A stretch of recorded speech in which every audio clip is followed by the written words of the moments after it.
Whenever you searched on the internet about WordPress, you may have encountered these two domains, WordPress.com and WordPress.org. Often speaking to people or reading about WordPress, these two domains at the name of WordPress are often used interchangeably.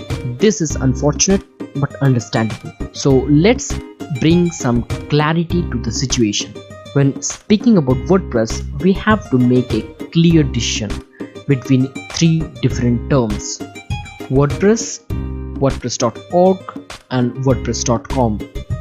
WordPress is the application itself, a free open source web publishing application which you can download and install wherever you publish content on the web.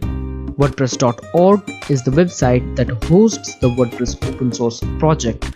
From this website, you can download WordPress, the application, find the official documentation for the application and WordPress handbooks. You can also get support through the forums and get involved with the development of WordPress and its community through make.wordpress.org.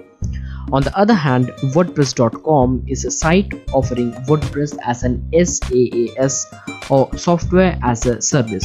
WordPress.com offers free and paid hosting plans with various levels of features, and you can build your own site on WordPress.com without finding a host or installing WordPress manually. But your site will be restricted by the platform and its rules. For example, uploading theme, plugins and custom code is restricted and is only available by paying a fee. So WordPress is the application, WordPress.org is where you get it, and WordPress.com is a service built on top of WordPress.